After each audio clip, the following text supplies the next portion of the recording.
नमस्कार, आप देख रहे हैं एचएस बिहार। मैं हूं आदेशपुरी। 2021 में बिहार में पंचायत के चुनाव होने वाले हैं और हमने आपको कुछ दिन पहले ही में बताया था कि स्टेट इलेक्शन कमीशन जो है उसने पंचायती राज विभाग को ये प्रस्ताव भेजा है कि बिहार में इस बार चुनाव ईवीएम की सहायता से लिया जाए। और पंचायती राज विभाग ने ये कहा था कि इस जो प्रस्ताव को है वो सरकार के सामने रखा जाएगा और कैबिनेट से पास होने के बाद ही इस पर विचार किया जा सकता है या इसकी अनुमति दी जा सकती है। आपको बता दें कि राज्य सरकार ने ईवीएम से चुनाव कराने की प्रक्रिया को हरी झंडी दे दी है और इसके लिए लगभग 450 करोड़ रुपए का भी आवंटन कर दिया है। आपको बता दें कि लगभग 392 करोड़ का खर्च जो है ईवीएम की सहायता से चुनाव लेने में लगेंगे, जबकि वही 2016 में 250 करोड़ रुपए जो है चुनाव लेने में पंचायत के चुनाव पूरा कराने में लगे हुए थे। आपको बता दें कि 8,883 बिहार में पंचायत हैं, उसके लिए चुनाव होना है। फिर से 534 जो है वो पंचायत समिति है और 38 यानी 38 जो है जिला परिषद हैं और कुल 2,58,000 पद जो हैं इस पंचायती चुनाव के द्वारा भरे जाने हैं। तो समझ सकते हैं कि बहुत बड़ी प्रक्रिया है। 13 करोड़ के आसपास बिहार की जनसंख्या है और ये पंचायत का चुनाव ऐसा चुनाव है जिसमें लगभग हर एक घर से भागीदारी होती है। हर एक घर से जो है किसी न किसी का अपना रिश्तेदार या पट्टीदार वो इस चुनाव में भाग लेता है। 6 पदों के लिए चुनाव होता है जिसमें है मुखिया, पंच, सरपंच जैसे पद होते हैं।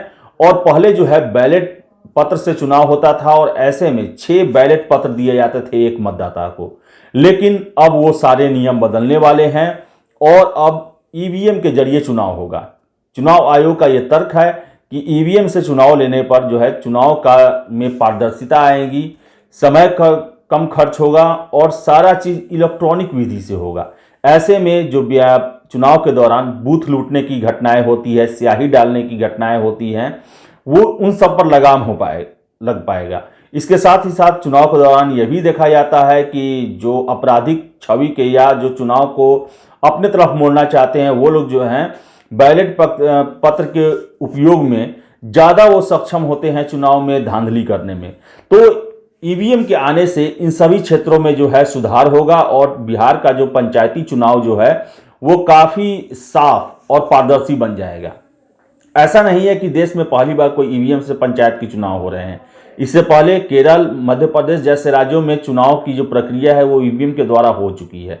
अब देखने वाली बात है कि जो राजनीतिक दल हैं और जो भाग लेने वाले जो प्रत्याशी हैं वो इसका कितना स्वागत करते हैं, क्योंकि बिहार में जब भी लोकसभा और विधानसभा के चुनाव हुए तो चुनाव के दौरान जो दल हैं उनके द्वारा, खासकर विपक्षी दल जो हैं उनके द्वारा यह आवाज़ उठाई गई कि चुनाव जो है वो बैलेट पेपर के माध्यम से लिया जाए, क्योंकि ईवीएम में वो हमेशा ये कहते हैं कि ईवीएम के माध्यम से कोई धांधली हो जाती है और बहुत तरह के आरोप लगाए जाते हैं।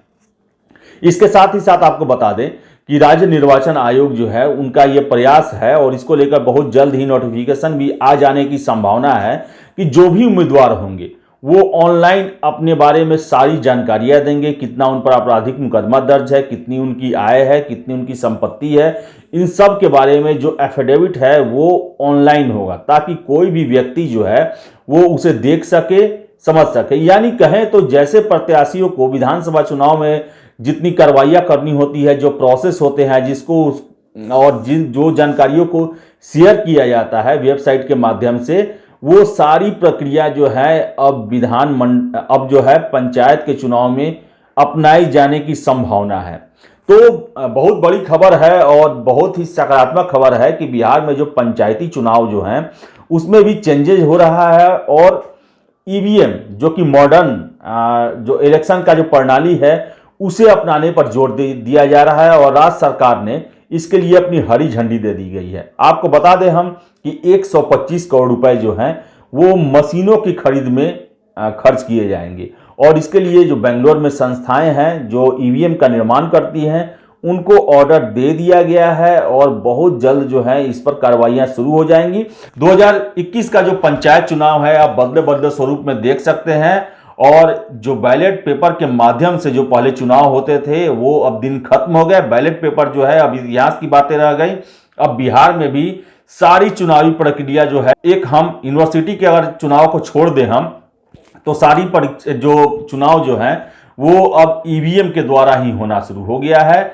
और बहुत जल्द भी है, जो हम देख सकते हैं कि जो भी जैसे कि स्टूडेंट यूनियन के चुनाव हो, उन सभी में भी ईवीएम का प्रयोग किया जाना शुरू कर दिया जाएगा। तो बिहार अब बढ़ चुका है अब इलेक्ट्रॉनिक रास्ते पे, और पंचायतों में भी शुरुआत होगी इसकी, और बहुत जल्द इसको लेकर अधिसूचना जारी होगी, क्योंकि 2021 के ही अप्रैल मई में बिहार में पंचायत का एक लंबा चौड़ा चुनावी प्रक्रिया शुरू होने वाला है। तो फिलहाल इस वीडियो में इतना ही। वीडियो पसंद आया तो लाइक शेयर करें, और हमारे चैनल एचएस बिहार को सब्सक्राइब जरूर कर ले। बहुत बहुत धन्यवाद।